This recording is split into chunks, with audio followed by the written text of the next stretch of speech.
أعوذ بالله من الشيطان الرجيم بسم الله الرحمن الرحيم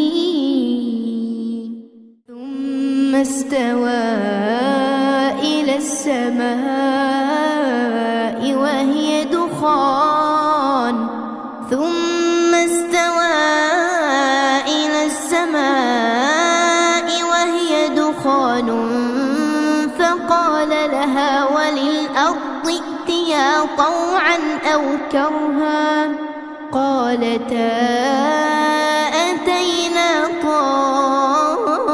طائعين فقضاهن 7 سماوات في يومين وأوحى في كل سماء أمرها وزينا السماء الدنيا بمصابيح وحفظا ذلك تقدير العزيز العليم. السلام عليكم ورحمة الله وبركاته. ഖുർആൻ പദം 1658 ദിവസത്തിലേക്ക് എല്ലാവരെയും ഹാർദമായി സ്വാഗതം ചെയ്യുന്നു. വിശുദ്ധ ഖുർആനിലെ 41 അധ്യായമായ സൂറത്ത് ഫുസിലത്തിലെ 11-12 ആയത്തുകളാണ് ഇന്ന് പഠനവിധേയമാക്കുന്നത്. ക്ലാസ് ആരംഭിക്കുന്നതിനായി ആദരണീയനായ ഡോക്ടർ AI വിലായത്തുള്ള സാഹിബിനെ ക്ഷണിക്കുന്നു. അസ്സലാമു അലൈക്കും വറഹ്മത്തുള്ളാഹി വബറകാതുഹു.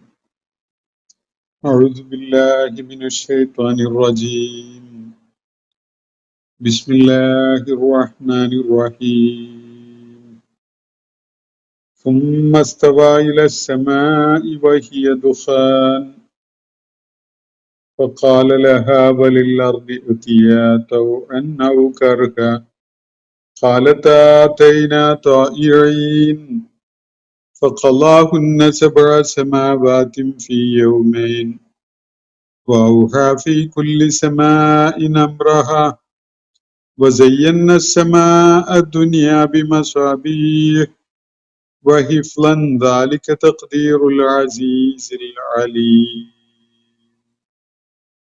صدق الله العلي العظيم. സൂറത്ത് ഫുസ്സിലത്തിലെ 11-12 ആയത്തുകളാണ് ഞാൻ നിങ്ങളെ കേൾപ്പിച്ചിട്ടുള്ളത്.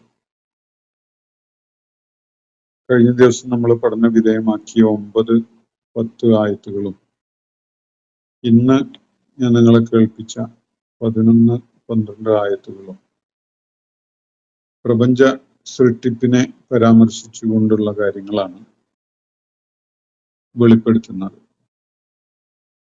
പ്രപഞ്ച സൃഷ്ടിപ്പിനെ കുറിച്ച് വിശദമായി പ്രതിപാദിക്കുന്ന ഒരു സൂറത്തായിട്ടോ അല്ലെങ്കിൽ ആ ഒരു ഉദ്ദേശത്തിനു വേണ്ടി അവതരിപ്പിക്കപ്പെട്ട ഒരു സൂറത്ത് എന്ന നിലക്കോ ഒന്നുമല്ല നമ്മൾ വായിച്ചുകൊണ്ടിരിക്കുന്ന സൂറത്ത് ഫുസ്സിലത്ത് പ്രസക്തമാവുന്നത്. മക്കയിലെ നബി സല്ലല്ലാഹു അലൈഹി വസല്ലം അഭിസംബോധന ചെയ്തിരുന്ന ആ സമൂഹത്തോട് അള്ളാഹുവിന്റെ ഏകത്വത്തെ ബോധ്യപ്പെടുത്തുന്ന വിധത്തില് സംവദിക്കുന്നതിന്റെ ഭാഗമായിട്ടാണ് ഈ വിവരണം കടന്നു വരുന്നത്. അള്ളാഹുവിന്റെ പ്രവാചകൻ അവരെ അഭിസംബോധന ചെയ്തുകൊണ്ട് സംസാരിച്ചുകൊണ്ടിരുന്നപ്പോ ഊന്നല് നൽകിക്കൊണ്ട് പറഞ്ഞ കാര്യങ്ങളൊന്ന് അള്ളാഹുവിന്റെ ഏകത്വവും, രണ്ടാമത്തേത് മുഹമ്മദ് നബി സല്ലല്ലാഹു അലൈഹി വസല്ലം അള്ളാഹുവിന്റെ ദൂതനായിട്ടാണ് തങ്ങളോട് സംസാരിക്കുന്നത് എന്ന കാര്യം. പറഞ്ഞാൽ അള്ളാഹുവിന്റെ പ്രവാചകന്റെ പ്രവാചകത്വം എന്ന വിഷയം. മൂന്നാമത്തേതാണ് പാരത്രിക ജീവിതം എന്ന വിഷയം. ഈ 3 വിഷയങ്ങളിൽ ഊന്നിക്കൊണ്ടാണ് അവരോടുള്ള സംസാരം പുരോഗമിക്കുന്നത്. അള്ളാഹുവിന്റെ ഏകത്വത്തെ മുൻനിർത്തിക്കൊണ്ട് അവരോട് സംസാരിച്ച ഘട്ടത്തിൽ അതിനു വേണ്ട ശ്രദ്ധ നൽകാതെ തങ്ങളുടെ ഹൃദയം ഒരു ആവരണത്തിനകത്താണ്, ഒരു അഖിന്നത്തിലാണ്. താങ്കൾ പറയുന്നതൊന്നും ഏതൊന്നിലേക്കാണോ ഞങ്ങളെ ക്ഷണിച്ചുകൊണ്ടിരിക്കുന്നത് അതൊന്നും ഞങ്ങൾ അറിയുന്നില്ല, കേൾക്കുന്നില്ല ഞങ്ങളുടെ കാതുകൾക്ക് ബധിരതയാണ്. അതുപോലെ നമ്മൾ ഇരുവർക്കും ഇടയിൽ ഒരു വലിയ തടസ്സമായിട്ടൊരു മതിൽക്കെട്ട് തന്നെയുണ്ട് എന്നുള്ള വിധത്തില് പറയുകയും പറയുന്ന വിധത്തില് പെരുമാറുകയൊക്കെ ചെയ്യുന്ന ഒരു നിലപാടാണ് അവരിൽ നിന്ന് ഉണ്ടാവുന്നത്. ഈ ഒരു പശ്ചാത്തലത്തിലാണ് അള്ളാഹു അവരുടെ സത്യനിഷേധ നിലപാടിനെ പരാമർശിക്കുന്നതും തുടർന്ന് സത്യവിശ്വാസികളുടെയും സൽക്കർമ്മികളുടെയും പരിണിതി എന്താണെന്ന് വ്യക്തമാക്കുകയും എന്നിട്ട് ഈ നിഷേധ നിലപാട് സ്വീകരിക്കുന്ന ആളുകളുടെ കണ്ണു തുറപ്പിക്കുന്ന വിധത്തില് പ്രപഞ്ച സൃഷ്ടിപ്പിനെ കുറിച്ച് പരാമർശിക്കുന്നതും ആ ഭാഗത്താണ് നമ്മൾ എത്തി നിൽക്കുന്നത്. ഇന്നലെ നമ്മൾ പഠന വിധേയമാക്കിയ 2 ആയത്തുകളിലായിട്ട് അള്ളാഹു ഉന്നയിക്കുന്ന ഒരു ചോദ്യം അതിന്റെ തുടക്കത്തിൽ ഖുൽ ഇന്നകും ലതക്ഫുറൂന ബില്ലദീ ഖലഖൽ അർള ഫീ യൗമൈൻ, 2 നാളുകളിലായിട്ട് ഭൂമിയെ സൃഷ്ടിച്ചവനായ അള്ളാഹുവിനെയാണോ നിങ്ങൾ നിഷേധിക്കുന്നത്? എന്നിട്ട് അവനെ പോലെ ദിവ്യത്വത്തില് പങ്കാളിത്തമുള്ള പലരുമുണ്ട് എന്ന് പറഞ്ഞുകൊണ്ടിരിക്കുകയും ചെയ്യുന്നത്. ദാലിക റബ്ബുൽ ആലമീൻ, ലോകങ്ങളുടെ തമ്പുരാനായ നാഥനായ അള്ളാഹുവാണ്. ആ അള്ളാഹുവിനെ പരാമർശിച്ചുകൊണ്ടാണ് ഞാൻ നിങ്ങളോട് സംസാരിക്കുന്നത് എന്ന കാര്യം ഇന്നലെ നമ്മൾ പഠന വിധേയമാക്കിയ ആയത്തുകളിൽ ജനങ്ങളോടായി പറയാനും അവരോട് അതിനെ അടിസ്ഥാനപ്പെടുത്തിക്കൊണ്ട് ചോദിക്കാനും ഒക്കെ അള്ളാഹു ആവശ്യപ്പെടുന്നത് നമ്മൾ കാണുകയുണ്ടായി. ഭൂമിയുടെ സൃഷ്ടിപ്പിന്റെ ഭാഗമായിട്ട് ഭൂമിയിൽ പർവ്വതങ്ങളെ സ്ഥാപിച്ചതും അതില് മനുഷ്യർക്കും ജീവജാലങ്ങൾക്കുമൊക്കെ ആവശ്യമായ വിഭവങ്ങൾ ഒരുക്കിയതും വിശേഷിച്ച് അവർക്ക് അതിജീവനത്തിന് ആവശ്യമായ ഭക്ഷ്യപദാർത്ഥങ്ങൾ ലഭ്യമാക്കിയതും ഇതൊക്കെ ഓരോരുത്തരുടെയും ആവശ്യത്തിന് വേണ്ടത് മുൻകൂട്ടി കണ്ടറിഞ്ഞുകൊണ്ട് തയ്യാറാക്കിയതൊക്കെയാണ് ചൂണ്ടിക്കാണിക്കപ്പെടുകയുണ്ടായത്. ഭൂമിയുടെ സൃഷ്ടിപ്പിനെയും ഭൂമിയുടെ ഉപരിതലത്തില് പർവ്വതങ്ങളെ സ്ഥാപിച്ചതിനെയും സകല വിധത്തിലുള്ള അഖ്വാത്തുകളും സകല വിധത്തിലുള്ള വിഭവങ്ങളും ഒരുക്കി വെച്ചതുമൊക്കെ പരാമർശിച്ചതിനെ തുടർന്ന് അത് 4 ഘട്ടങ്ങളിലായി 4 ദിവസങ്ങളിലായിട്ട് നിർവഹിച്ച കാര്യമാണ് അവിടെ പറയുന്നത്. ഭൂമിയെ സൃഷ്ടിക്കുന്ന കാര്യം 2 നാളുകളിലായിട്ടും പർവ്വതങ്ങൾ സ്ഥാപിച്ചതും അവിടെ അഖ്വാത്തുകൾ ഒരുക്കിയതും അവിടെ ആവശ്യമായ സകല ബറക്കാത്തുകളും സജ്ജമാക്കിയതും ഒക്കെ 4 നാളുകളിലായിട്ടും നിർവഹിച്ച കാര്യമാണ് അവിടെ സൂചിപ്പിക്കപ്പെടുകയുണ്ടായത്. അതിനെ തുടർന്നാണ് ഇന്ന് ഞാൻ നിങ്ങളെ കേൾപ്പിച്ച ആയത്തുകൾ വരുന്നത്. സുമ്മസ്തവ ഇലസ്സമായി വഹിയ ദുഖാനുൻ, പിന്നീട് അവൻ ആകാശത്തിന് നേരെ ഉപരിലോകത്തിന് നേരെ തിരിഞ്ഞു, അല്ലെങ്കിൽ ഉപരിലോകത്തിന്റെ കാര്യം പരിഗണിച്ചു.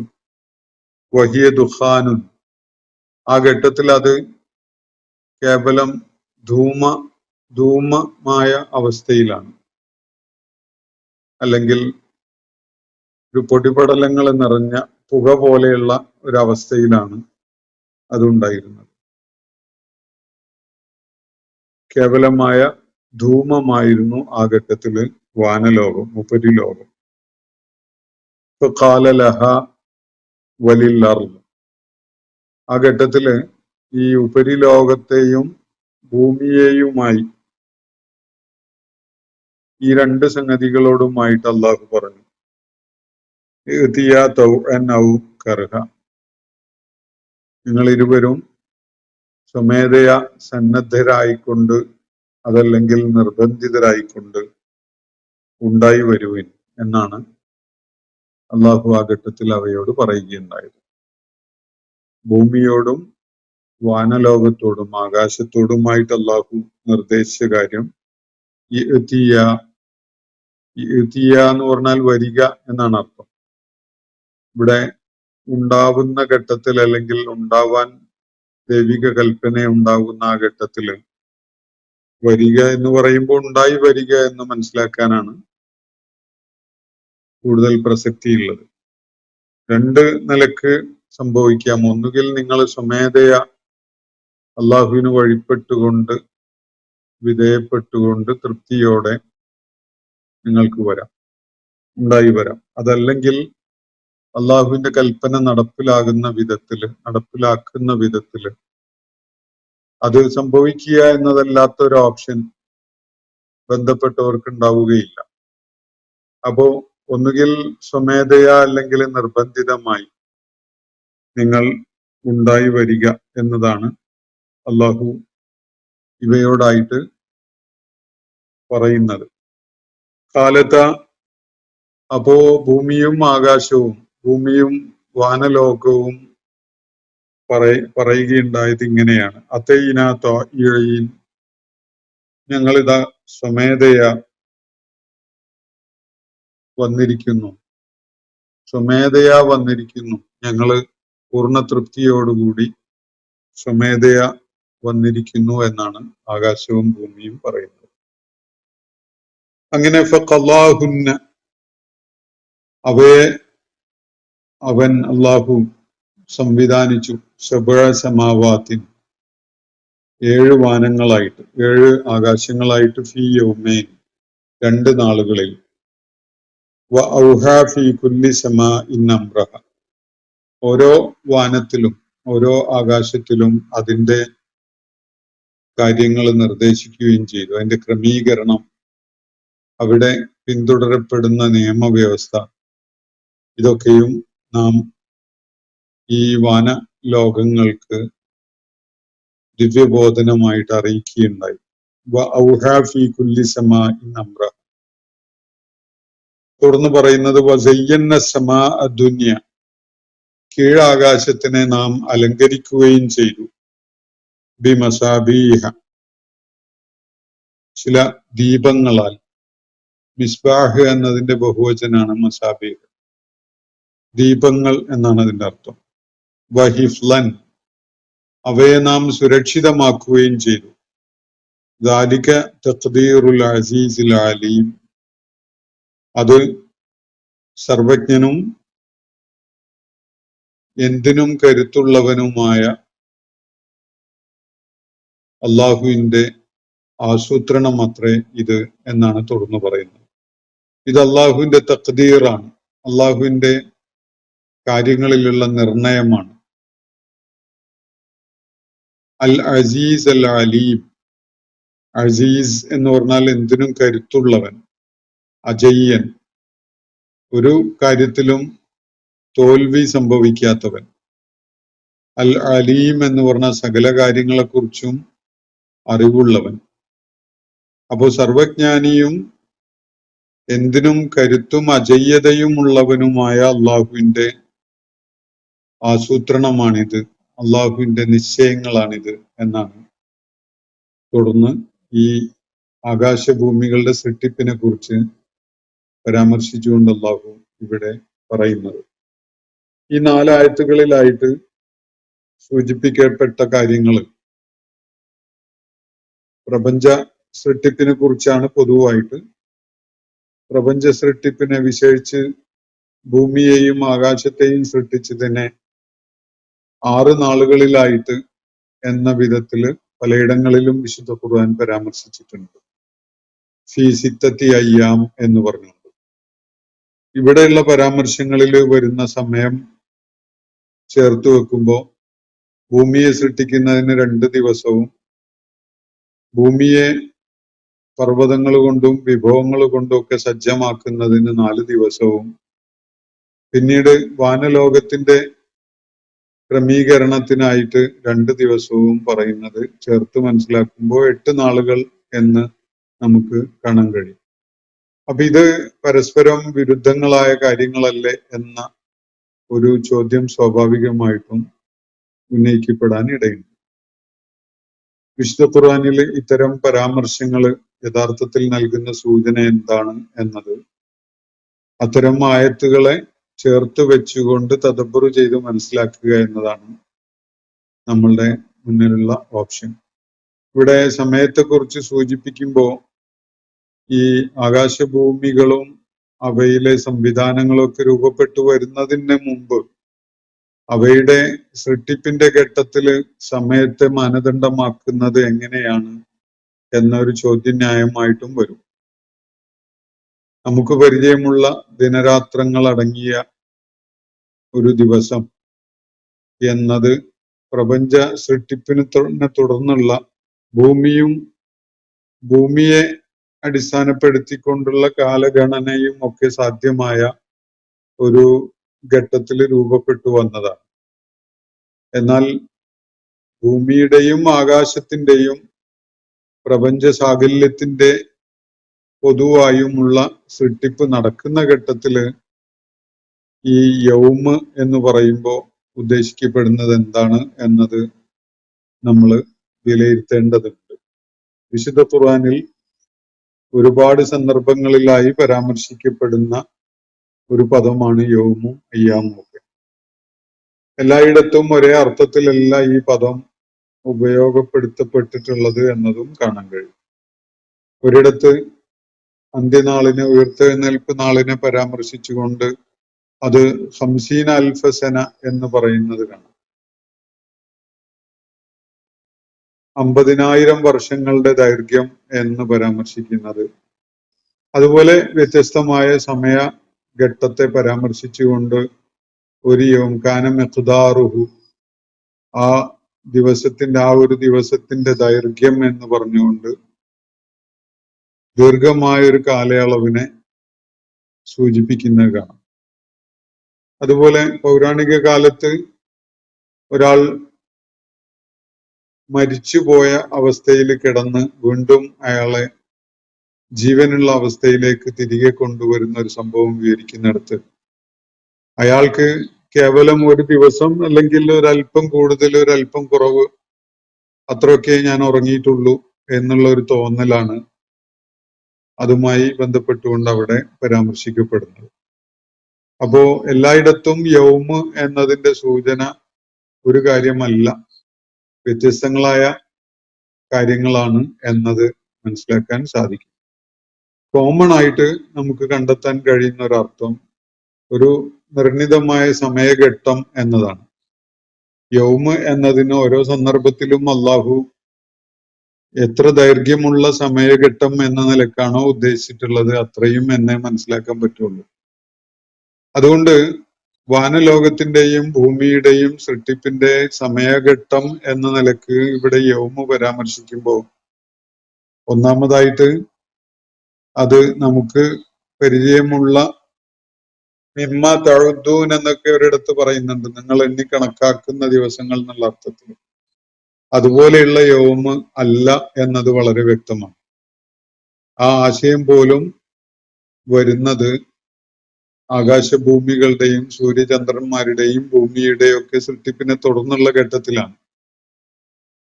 വിശേഷിച്ച് മനുഷ്യ ജീവിതം ആരംഭിച്ചതിനെ തുടർന്നുള്ള ഒരു മാപനം എന്ന നിലക്കാണ് ഈ യൗമ് എന്നതിന് ഒരു ദിവസം എന്ന ആശയം ഉണ്ടായി വരുന്നത്. അതിനു മുമ്പുള്ള കാര്യങ്ങളെയാണ് ഇവിടെ അള്ളാഹു പരാമർശിക്കുന്നത്. അതുകൊണ്ട് നമ്മൾ മനസ്സിലാക്കുന്നത് പോലെ രാവും പകലും ചേരുമ്പോൾ ഉള്ള ഒരു ദിവസം എന്ന അർത്ഥത്തില് ഈ പരാമർശത്തെ മനസ്സിലാക്കുന്നതിനർത്ഥമല്ല. മറിച്ച് അള്ളാഹു ഉദ്ദേശിച്ച ഒരു മെഷർ ഓഫ് ടൈം ഉണ്ട്, ഒരു സമയഘട്ടം. അത് എത്രയാണോ അത് അത്ര തന്നെ. അത് നമുക്ക് അറിയില്ല. നമുക്ക് പരിചയമുള്ള ചില പദാവലികൾ, ചില പ്രയോഗങ്ങൾ അള്ളാഹു കാര്യങ്ങളെ ഒരു ഏകദേശ ചിത്രം നമ്മുടെ മനസ്സിൽ കോറിയിടുന്നതിന് വേണ്ടി ഉപയോഗപ്പെടുത്തി എന്ന് മനസ്സിലാക്കുന്നതാണ് കൂടുതൽ ശരിയായിട്ടുള്ളത് എന്ന് കാണാൻ കഴിയും.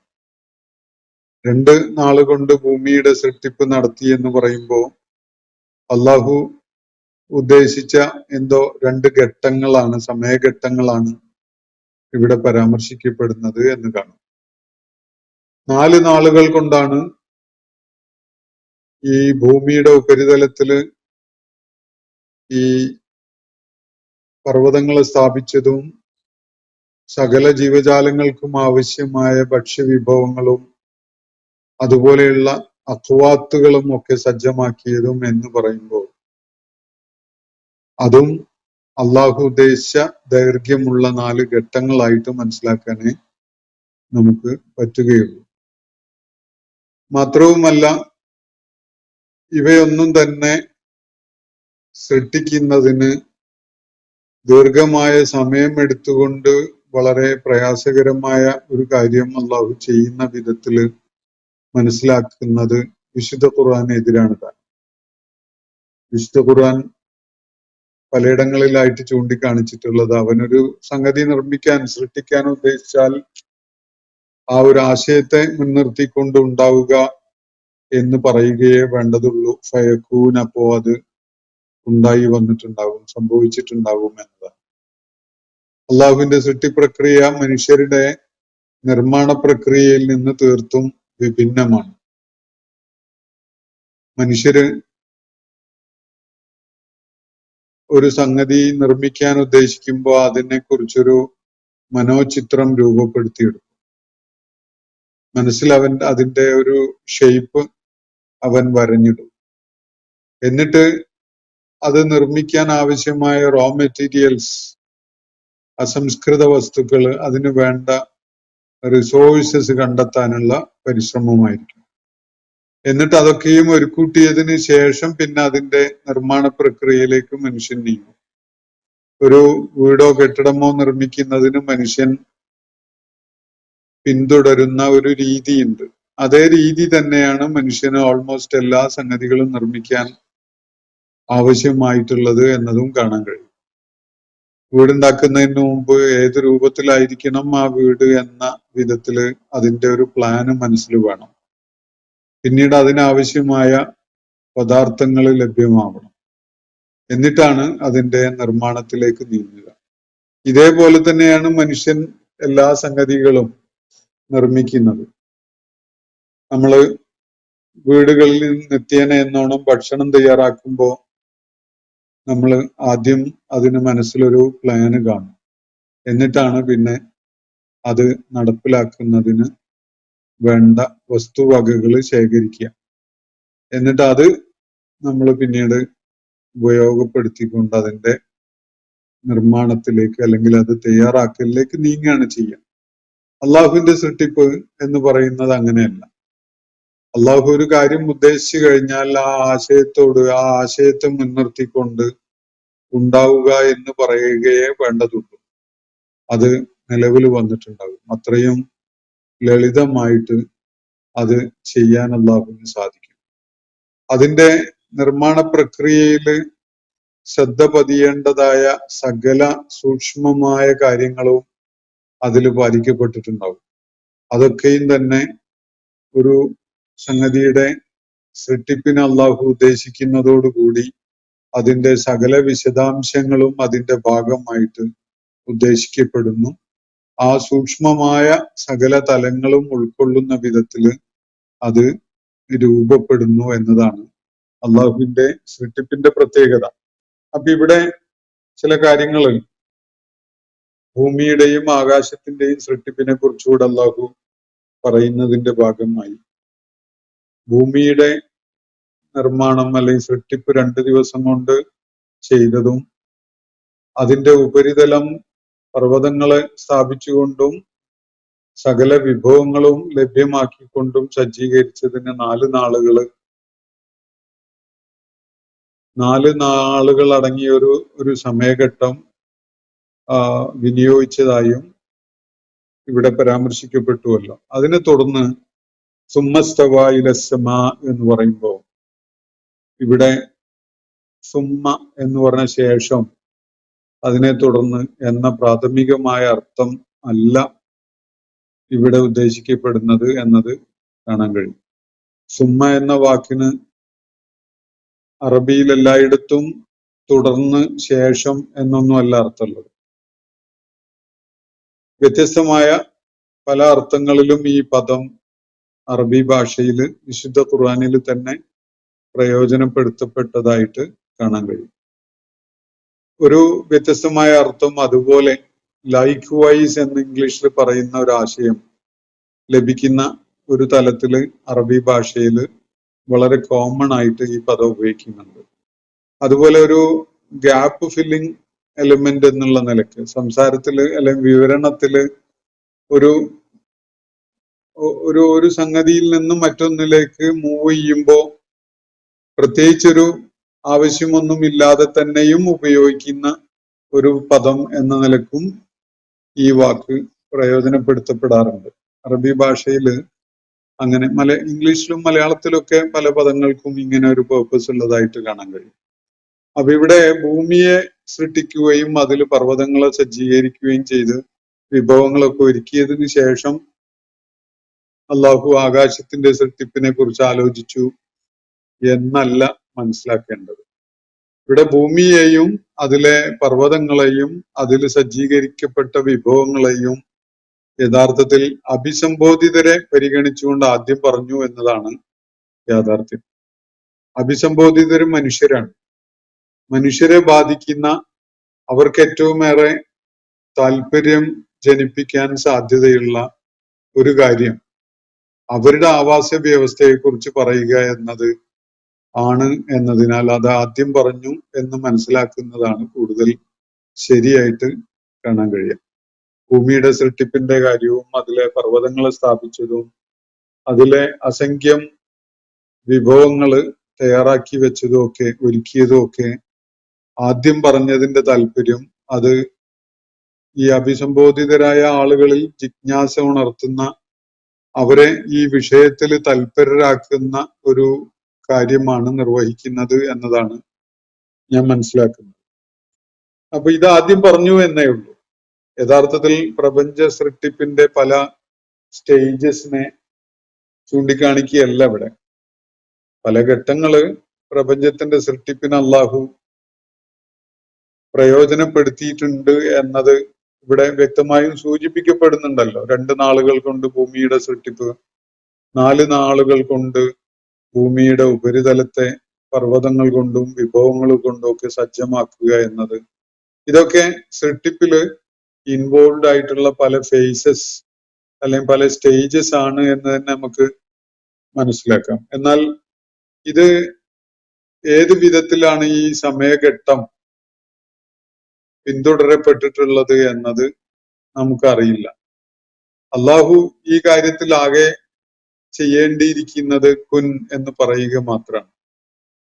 അത് ഫയക്കൂൻ, അത് സംഭവിച്ചിരിക്കും എന്നതാണ് അള്ളാഹുവിന്റെ സൃഷ്ടിപ്പിന്റെ ഒരു രീതിയായിട്ട് ഖുർആൻ പലയിടങ്ങളിലും വ്യക്തമാക്കിയിട്ടുള്ളത്.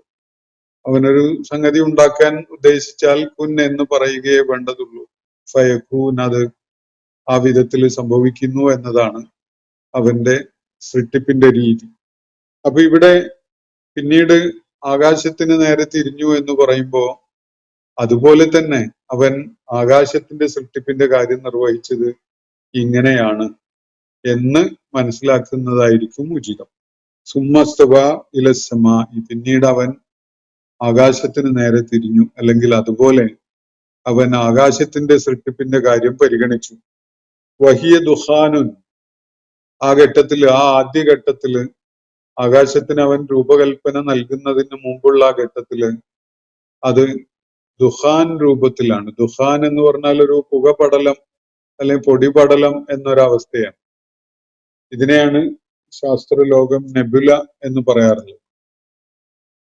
പ്രപഞ്ചോൽപത്തിയെ കുറിച്ച് പരാമർശിക്കുമ്പോൾ ശാസ്ത്രം ആ ഒരു അവസ്ഥയെ ഈ ധൂമമായിട്ട് അല്ലെങ്കിൽ ധൂളികൾ നിറഞ്ഞ ഒരു പൊടിപടലങ്ങൾ നിറഞ്ഞ ഒരു സ്പേസ്, ഒരു അന്തരീക്ഷം അല്ലെ ഒരവസ്ഥ, അതിനെ നെബുല എന്ന പേരാണ് വിളിക്കുന്നത് എന്ന് കാണാൻ കഴിയും. എന്ന് പറഞ്ഞാൽ ആകാശത്തിലെ വിവിധങ്ങളായ ഗോളങ്ങൾ ഫോം ചെയ്യപ്പെടുന്നതിന് മുമ്പുള്ള ഒരവസ്ഥ. അങ്ങനെ ഒരു അവസ്ഥയെ കുറിച്ച് ശാസ്ത്രം സങ്കല്പിക്കുന്നുണ്ട്. അത് ഒരു നിർണയത്തിലേക്ക് ശാസ്ത്രം വന്നതൊന്നുമല്ല, ശാസ്ത്രത്തിന്റെ അനുമാനമാണ്. ഭൂമിയും ഇതര ഗോളങ്ങളൊക്കെ ഉണ്ടായി വരുന്നതിന്റെ മുമ്പുള്ള അവസ്ഥ എന്തായിരുന്നിരിക്കണം എന്നത്. ഖുർആൻ നൽകുന്ന സൂചന അതിനോട് വലിയ യോജിപ്പുള്ള വിധത്തിലാണ്. ഖുർആൻ പറയുന്നത് സൃഷ്ടിപ്പിന്റെ ആദ്യഘട്ടത്തിൽ അള്ളാഹു വാനലോകത്തിന്റെ സൃഷ്ടിപ്പ് അല്ലെങ്കിൽ പ്രപഞ്ച സാകല്യത്തിന്റെ സൃഷ്ടിപ്പ്. ഇവിടെ സമാ എന്ന് പറയുന്നത് കേവലം നമ്മുടെ ദൃഷ്ടിയിൽ പതിയുന്ന ആകാശം എന്നൊരു കാഴ്ചയെ കുറിച്ചല്ല, പ്രപഞ്ചത്തെ ഒന്നാകെ പരാമർശിച്ചുകൊണ്ടാണ് അത് പറയുന്നത് എന്നതും നമുക്ക് മനസ്സിലാക്കാവുന്നതാണ്. അപ്പോ പ്രപഞ്ചത്തെ സൃഷ്ടിപ്പിനായി അള്ളാഹു ഉദ്യമിച്ചു. ആ ഘട്ടത്തിൽ അത് ഒരു പുകപടലം പോലെ അല്ലെങ്കിൽ ധൂളികൾ നിറഞ്ഞ ഒരു ധൂമമണ്ഡലമായിട്ടാണ് ഉണ്ടായിരുന്നത്. ഇപ്പൊ കാല ആ ഘട്ടത്തിൽ അള്ളാഹു പറയുകയുണ്ടായി, ഈ ഭൂമി എന്നതും ആകാശം എന്നതും സങ്കല്പം മാത്രമായിട്ടാണ് ആ ഘട്ടത്തിൽ, ഒരാശയം മാത്രമായിട്ടാണ് ആ ഘട്ടത്തിലുള്ളത്. ആ ഘട്ടത്തിൽ അവയോടായിട്ട് അള്ളാഹു പറയുന്നത്, നിങ്ങൾ ഉണ്ടായി വരിക. ഒന്നുകിൽ അനുസരണയുള്ള സ്വമേധയ അതിന് സന്നദ്ധരായിട്ട് വരിക, അല്ലെങ്കിൽ ദൈവിക കൽപ്പന നടപ്പാക്കപ്പെടുന്നതിന്റെ ആ നിർബന്ധിതാവസ്ഥ കാരണമായിട്ട് വരിക എന്നാണ്. അപ്പോ ആകാശവും ഭൂമിയും ഉണ്ടായി വരുന്നതിന് അള്ളാഹു കൽപ്പന നൽകിയ കാര്യമാണ് ഇവിടെ സൂചിപ്പിക്കുന്നത്. ആയിട്ട് സ്വമേധയ അല്ലെങ്കിൽ കർഹായിട്ട് നിർബന്ധിതമായിട്ട് വരിക, ഉണ്ടായി വരിക. അപ്പോ അവ രണ്ടും പറഞ്ഞത് കാലത്ത. അപ്പൊ ഇത് വളരെ മെറ്റഫോറിക്കലായ ഒരു ഭാഷയാണ്. ഭൂമി പറഞ്ഞു, ആകാശം പറഞ്ഞു എന്നൊന്നും നമുക്ക് ആ നിലക്ക് മനസ്സിലാക്കാൻ കഴിയുകയില്ല. ഏതോ വിധത്തിലൊരു കമ്മ്യൂണിക്കേഷൻ ഭൂമിയുടെ ഫോർമേഷന്റെ ഘട്ടത്തിലും അതുപോലെ ആകാശങ്ങളുടെ ഫോർമേഷന്റെ ഘട്ടത്തിലും അള്ളാഹുവും അവയും തമ്മിൽ നടന്നു. അതിൽ അള്ളാഹു അവയോട് ആവശ്യപ്പെട്ടത്, നിങ്ങൾ തൗ ആയിട്ട് അല്ലെങ്കിൽ കർഹായിട്ട് ഉണ്ടായി വരിക. ഉണ്ടാവാതിരിക്കാൻ നിങ്ങൾക്ക് കഴിയില്ല. ഒന്നുകിൽ അള്ളാഹുവിന്റെ കൽപ്പന സ്വമേധയാ ഇച്ഛാപ്രകാരം സ്വീകരിച്ചുകൊണ്ട് നിങ്ങൾ ഉണ്ടായി വരിക. ഇനി അതല്ലെങ്കിലും നിങ്ങൾ ഉണ്ടായേ നിവൃത്തിയുള്ളൂ. നിങ്ങൾ നിർബന്ധിതരാണ് ആ ദൈവിക കൽപ്പന നടപ്പിലാക്കാൻ. ഈ ഒരു രീതിയിൽ അപ്പൊ ഇവിടെ എന്തായിരുന്നു വിഷയം എന്നതും നമുക്കറിയില്ല. അള്ളാഹു ഈ പ്രപഞ്ച സൃഷ്ടിപ്പിന് പിന്തുടർന്ന ഈ വഴി, ഈ രീതി, അതില് ഇങ്ങനെ ഒരു കമ്മ്യൂണിക്കേഷന്റെ ഒരു ഫേസും ഉണ്ടായിരുന്നു എന്ന് മനസ്സിലാക്കാനേ നമുക്ക് ഇത് സംബന്ധമായിട്ട് സാധിക്കുകയുള്ളൂ. അപ്പൊ ഇവ രണ്ടും പറഞ്ഞത് അതൈന ത്വാഇഈൻ എന്നാണ്.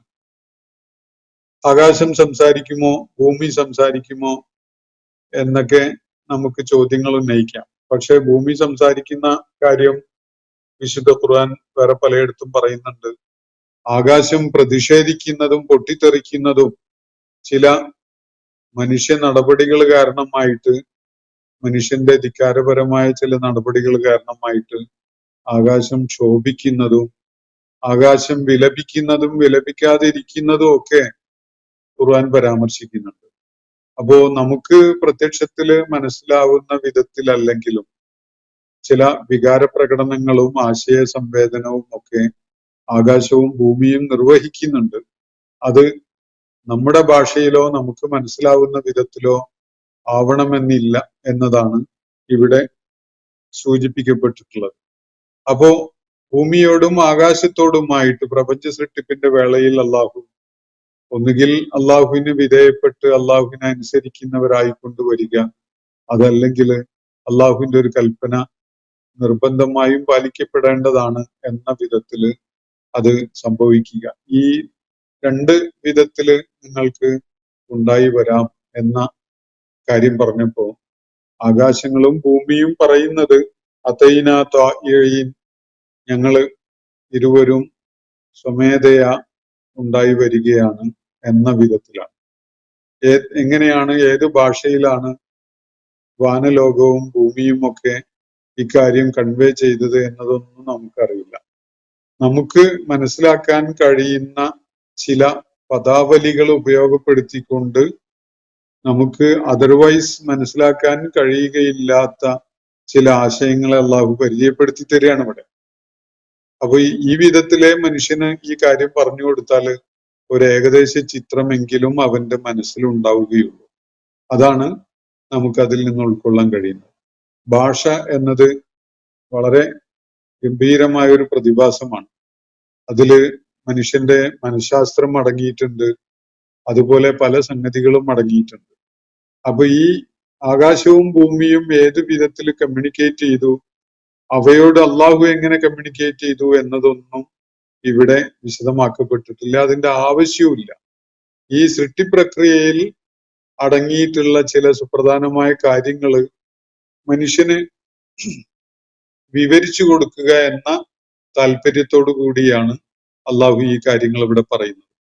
അത് ഈ ഭാഷയിലും ഈ പദാവലിയിലും അതിന്റെ പ്രത്യക്ഷത്തിലുള്ള അർത്ഥം ഉൾക്കൊണ്ടുകൊണ്ട് മനസ്സിലാക്കുക എന്നത് മാത്രമാണ് നമ്മളെ സംബന്ധിച്ചിടത്തോളം സാധ്യമായത്. അതിനപ്പുറത്തേക്ക് അതിന്റെ ലോജിക്കൽ റീസണിങ്ങിന് നിലവിലെ സാഹചര്യത്തിൽ വലിയ പ്രസക്തിയൊന്നുമില്ല.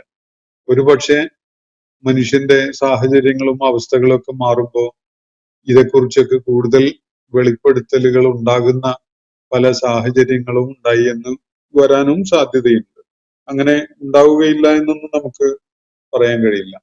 അപ്പൊ ഇവിടെ ആകാശഭൂമികൾ അടങ്ങിയ പ്രപഞ്ചത്തിന്റെ സൃഷ്ടിപ്പിനെയാണ് അള്ളാഹു വിവരിച്ചിട്ടുള്ളത്.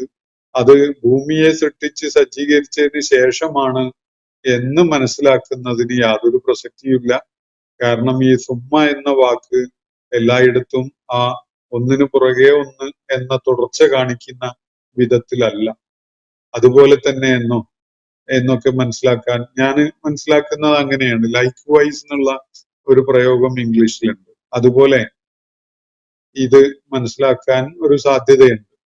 അപ്പോ അതല്ലാതെ ഒന്നിനു പുറകെ ഒന്ന് എന്ന കാര്യം സൂചിപ്പിക്കുന്ന വിധത്തിലായിട്ട് നമുക്ക് മനസ്സിലാക്കാൻ പ്രയാസമുണ്ട്. യഥാർത്ഥത്തില് അങ്ങനെ ആവശ്യവുമില്ല. അള്ളാഹുവിന്റെ സൃഷ്ടി പ്രക്രിയയില് ഇങ്ങനെ ഒന്നിനു പുറകെ ഒന്ന് എന്നത് സ്വീകരിക്കപ്പെടുന്ന ഒരു രീതി ഉണ്ടാവണമെന്നില്ല. അവന് ചില ഫേസസ് അതിന് സൃഷ്ടിപ്പില് അടങ്ങിയിട്ടുണ്ട് എന്നത് സൂചിപ്പിക്കുന്നു. പിന്നെ ഇവയുടെ സൃഷ്ടിപ്പിന് അള്ളാഹു പൊതുവായി സ്വീകരിക്കുന്ന ഒരു രീതി എന്ന് പറയുന്നത് കുൻ എന്ന് പറയുന്നു, അത് ഉണ്ടായി വരുന്നു എന്നതാണ്. അതുകൊണ്ട് ഈ ഒരു ഫ്രെയിമിനകത്ത് നിന്നുകൊണ്ട് ഈ ഭാഷാപരമായ പ്രയോഗങ്ങളെ ഉൾക്കൊണ്ട് ഭൂമിയുടെയും ആകാശത്തിന്റെയും പ്രപഞ്ച സാകല്യത്തിന്റെയും ഒക്കെ സൃഷ്ടിപ്പിനെ നമ്മൾ മനസ്സിലാക്കുന്നതാണ് ഉചിതമായത് എന്നാണ് ഞാൻ കരുതുന്നത്. അപ്പൊ ഇവിടെ നാലും രണ്ടും 6 നാളുകൾ എന്ന് പറഞ്ഞതും പല ഘട്ടങ്ങളെ സൂചിപ്പിക്കുന്നതായിട്ട് അത് തന്നെ ഒന്നാകെ വീണ്ടും വരുന്ന 2 ദിനങ്ങളും കൂടി അടങ്ങുന്ന 8 ഫേസസ് ഒക്കെ തന്നെയും വേറെ ഒരു വിവരണത്തില് 6 ഘട്ടങ്ങൾ എന്ന് മനസ്സിലാക്കുന്നതിനും യാതൊരു തടസ്സവുമില്ല. കാരണം ഒരേ സമയത്ത് സമാന്തരമായി അല്ലെങ്കിൽ ഒരു യൂണിറ്റ് ഓഫ് ടൈമിനകത്തുള്ള ചില യൂണിറ്റ്സ് പരാമർശിക്കുന്ന വിധത്തിലുള്ള വിവരണമാണ് ഇവിടെ എന്ന് മനസ്സിലാക്കുന്നതാണ് കൂടുതൽ അനുയോജ്യമാവുക എന്നാണ് ഞാൻ കരുതുന്നത്. ഫഖല്ലാഹുന്ന സബഅ സമാവാത്ത്, അങ്ങനെ വാനലോകത്തിന് അവൻ 7 ആകാശങ്ങളായിട്ട് രൂപകൽപ്പന ചെയ്തു എന്നാണ് തുടർന്ന് പറയുന്നത്. ഇവിടെ അള്ളാഹു ഇതിലെ ഈ സംസാരിക്കുന്ന രീതി, ഈ അള്ളാഹു എന്ന് പരാമർശിക്കുന്ന 3rd പേഴ്സൺ ഉള്ളതുപോലെ തന്നെ ഇവിടെ ഫസ്റ്റ് പേഴ്സൺ പ്ലൂരൽ ഉപയോഗിക്കുന്നതും നമുക്ക് കാണാൻ സാധിക്കും. വിശുദ്ധ ഖുർആന്റെ വിവരണ ശൈലിയുടെ ഒരു പ്രത്യേകതയാണത്. ഇവിടെ ഫഖല്ലാഹുന്ന സബഅ സമാവാത്ത് എന്ന് പറയുമ്പോൾ തുടർന്ന് അവൻ അവയെ ക്രമീകരിച്ചു 7 ആകാശങ്ങളായിട്ട് എന്നാണ്. അവൻ എന്ന പ്രയോഗമാണ് കാണാൻ സാധിക്കുക. ഫി യൗമൈൻ, 2 ഘട്ടങ്ങളിലായി അല്ലെങ്കിൽ 2 നാളുകളിലായി. ഔഹാ ഫി കുല്ലി സമാഇൻ അംറഹ, ഈ പ്രപഞ്ചത്തിന്റെ 7 തലങ്ങൾ, 7 തലങ്ങളിൽ ഓരോന്നിനും ഓരോ നിയമവ്യവസ്ഥ അള്ളാഹു നടപ്പിലാക്കിയിട്ടുണ്ട്. അവിടെയുള്ള ആകർഷണ വികർഷണ സംവിധാനങ്ങൾ, അങ്ങനെ ഒരു ഹാർമണി പ്രപഞ്ചത്തിൽ അള്ളാഹു നടപ്പിലാക്കിയിട്ടുണ്ട്. ആ ഹാർമണി നിലനിൽക്കണമെങ്കിൽ ചില പ്രാപഞ്ചിക നിയമങ്ങൾ ആവശ്യമാണ്. ആ പ്രാപഞ്ചിക നിയമങ്ങളുടെ ഒരു കൂട്ടിപ്പിടുത്തത്തിലാണ് യഥാർത്ഥത്തിൽ ഇവ സംവിധാനിക്കപ്പെട്ടിട്ടുള്ളത് എന്നതും കാണാൻ കഴിയും. അള്ളാഹുവോട് പറയുന്നത് ഔഹാ ഫീ കുല്ലി സമാഇൻ അംറഹ, ഓരോ സമാഇനും അതിന്റെ കാര്യങ്ങൾ അടങ്ങിയിട്ടുള്ള നിയമനിർദ്ദേശങ്ങള് അള്ളാഹു അവയ്ക്കുള്ള വഹിയായിട്ട് ദിവ്യബോധനമായിട്ട് നൽകുകയുണ്ടായി എന്നാണ്. അപ്പൊ ആകാശത്തിനും അള്ളാഹു വഹി നൽകിയിട്ടുണ്ട്. തേനീച്ചക്ക് നൽകിയ പോലെ, മറിയം റളിയല്ലാഹു അൻഹാക്ക് നൽകിയ പോലെ, പ്രവാചകന്മാർക്ക് നൽകിയ പോലെ, ഭൂമിക്ക് നൽകിയ പോലെ ഇവിടെ ആകാശത്തിന് വഹി നൽകിയ കാര്യമാണ് അള്ളാഹു സൂചിപ്പിക്കുന്നത്. അള്ളാഹുവിന്റെ തന്റെ സൃഷ്ടിജാലങ്ങൾക്ക് ളുമായി നടത്തുന്ന ഒരു ആശയവിനിമയ പ്രക്രിയയാണ് വഹി എന്ന പദം കൊണ്ട് സൂചിപ്പിക്കുന്നത് എന്നത് കാണാൻ കഴിയും. ആകാശത്തിന് അള്ളാഹു പാലിക്കപ്പെടേണ്ട ചില നിയമങ്ങളുടെ, പ്രാപഞ്ചിക സംവിധാനങ്ങളുടെ, അള്ളാഹു അവയുടെ മേൽ നടപ്പിലാക്കിയിട്ടുള്ള വ്യവസ്ഥയിൽ സംബന്ധമായ നിർദ്ദേശങ്ങൾ നൽകി എന്ന് മനസ്സിലാക്കാം. അതുപോലെ കീഴാകാശത്തെ, ഏറ്റവും താഴെയുള്ള ആകാശത്തെ, ഇത് മനുഷ്യനെ സംബന്ധിച്ചിടത്തോളം ഉള്ള ഒരു വിവരണമാണ്. വസയ്യൻ അവിടെ ഫഖലാഹുന്ന എന്നത് തേർഡ് പേഴ്സണിൽ പറഞ്ഞപ്പോ ഉടനെ വിടത വസയ്യന്ന, നാം ആകാശത്തെ അലങ്കരിച്ചു എന്ന് പറയുകയാണ്. അപ്പൊ അവിടെ ഈ സ്പീക്കർ മാറുന്നുണ്ട്. തേർഡ് പേഴ്സൺ ഉള്ളത് ഇവിടെ ഫസ്റ്റ് പേഴ്സൺ പ്ലൂറലായിട്ട് മാറി. അപ്പോ വസയ്യന്ന സമാ ദുനിയ, ഈ കീഴാകാശത്തിനെ നാം അലങ്കരിച്ചു, ബിമസാബീഹ, ചില ദീപങ്ങൾ കൊണ്ട്, വഹിഫ്ലൻ, അതുപോലെ ഒരു സുരക്ഷാ സംവിധാനം ഒരുക്കിക്കൊണ്ടു. അപ്പോ ഈ താഴെ ആകാശത്തിന്റെ ഒരു ആകർഷകമായ രണ്ട് പ്രത്യേകതകൾ അല്ലാഹു ഇവിടെ പറയുന്നത്, ഒന്ന് ദീപാലങ്കൃതമാണ് എന്നാണ്. നമ്മൾ മനസ്സിലാക്കുന്നത് അത് നക്ഷത്രങ്ങളാണ് എന്നാണ്. അത് തന്നെ ആവാം, ഇനി നമുക്കറിയാത്ത ചില പ്രതിഭാസങ്ങളും ആവാം. ചില വിളക്കുകൾ കൊണ്ട്, ചില നക്ഷത്രങ്ങളുടെ കൊണ്ട് നാം കീഴാകാശത്തെ, ഈ ലോവർ സ്കൈനെ അലങ്കൃതമാക്കി, ആകർഷകമാക്കി എന്നാണ് പറയുന്നത്. ഏത് പൗരാണിക മനുഷ്യനും ഉൾക്കൊള്ളാൻ കഴിയുന്ന ഒരു വിവരണം. പക്ഷെ അതിൽ പരിമിതമാവണം എന്ന് ഈ വിവരണം നമ്മളെ നിർബന്ധിക്കുന്നില്ല. ഈ നക്ഷത്രങ്ങൾക്കൊക്കെ ഈ ദീപാലങ്കൃതമാക്കുന്ന, ആകാശത്തിനെ ആകർഷകമാക്കി മനുഷ്യ നയനങ്ങൾക്ക് വലിയ വിരുന്നൊരുക്കുന്ന ഒരു കാര്യം മാത്രമാണ് എന്ന് സങ്കല്പിക്കേണ്ടതൊന്നുമില്ല. അത് മനുഷ്യൻ ഏറ്റവും ഏറെ എളുപ്പത്തിൽ ഫീൽ ചെയ്യുന്ന ഒരു കാര്യം പറയുന്നു എന്നേ ഉള്ളൂ.